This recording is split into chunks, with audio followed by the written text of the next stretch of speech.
Break नंतर एक महत्त्वाची बातमी समोर येते। अमरावतीतील पेपर फुटी प्रकरणात अटकेतला आरोपीची खासदार आमदारांकडून शिफारस सुरू आहे। पोलीस तपासात एक धक्कादायक माहिती समोर आली। अमरावतीच्या अंजनगाव सुरजीमध्ये 10वीच्या पेपर फुटी प्रकरणी अटकेत असलेला गट शिक्षणाधिकारी आरोपी सुधीर खोडे याची खासदार बळवंत वानखेडे आणि आमदार गजानन लवटे यांनीच शिफारस केल्याची धक्कादायक माहिती समोर आली आहे। मी तो सर्वप्रथम या ज्या शिक्षण विभागात जी अशा पद्धतीची घटना घडली ती अतिशय निंदनीय आहे, त्याचा निषेध करतो। परंतु लोकप्रतिनिधी म्हणून प्रशासनाला पत्र कोणाच्या नावानं देणं हे काही गैर नाही आणि प्रशासनाने त्यात चूक काहीच केली नाही। त्याचे जे काही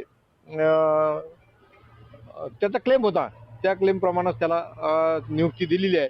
फक्त आमचं त्यात शिफारसपत्र होतं म्हणून आम्ही काही त्याला असा गैरप्रकार करा असं काही सांगितलेलं नसतं।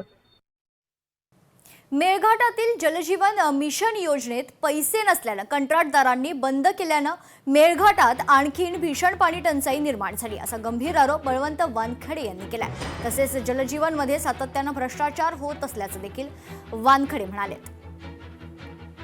गेल्या अनेक वर्षापासून तिथं योजना राबवल्या जात आहेत आणि योजना राबवल्या जात असताना सुद्धा तिथं पाणी टंचाई दरवर्षीच हे आपल्याला पाहायला मिळतील।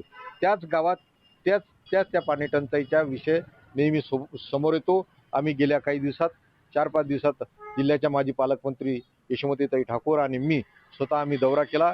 अनेक गावात पाणी टंचाईच्या झळा पोहोचलेल्या आहेत। पाणी टंचाईच्या बाबतीत लोक आमच्यासोबत बोलत होते। मी त्यावेळेस प्रशासनाला सूचना दिल्या आहेत, त्यानंतर एक मीटिंग घेऊन तो प्रश्न कसा निकाली काढता येईल तो प्रयत्न करेल, परंतु शासन हे तेवढंच जबाबदार आहे। अर्थसंकल्पात महाराष्ट्राला भरभरून मिळाले अशी प्रतिक्रिया मुख्यमंत्री देवेंद्र फडणवीस यांनी दिली आहे। विदर्भासाठी वैनगंगा हा सर्वात मोठा गेम चेंजर प्रकल्प आहे। इतिहासातील सर्वात मोठा नदीजोड प्रकल्प असून विदर्भाचं चित्र पूर्णपणे बदलेल असं देखील मुख्यमंत्री म्हणाले। कालच्या बजेटमध्ये महाराष्ट्रालाच भरभरून मिळालेला आहे आणि मग महाराष्ट्राला जेव्हा भरभरून मिळेल तेव्हा विदर्भ कसा मागे राहील।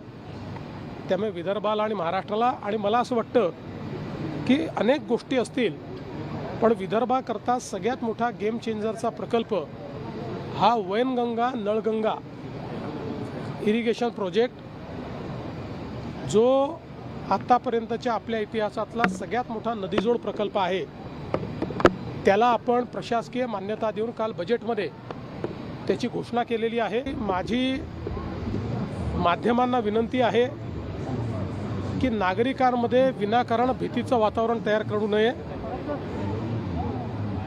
जे काही परिस्थिती आहे ती केंद्र सरकार हाताळते, ती केंद्र सरकार सांगते आहे। विनाकारण वेगवेगळ्या बातम्या दाखवून हे घडणार ते घडणार असं सांगून नागरिकांच्या मनामध्ये भीती आणि संभ्रम तयार करणं हे देशाच्या आणि समाजाच्या हितात नाही। आणि काल हेच केंद्र सरकारने देखील स्पष्टपणे सांगितलेलं आहे। लोकशाही मराठी ऐका, पहा, जागरूक रहा।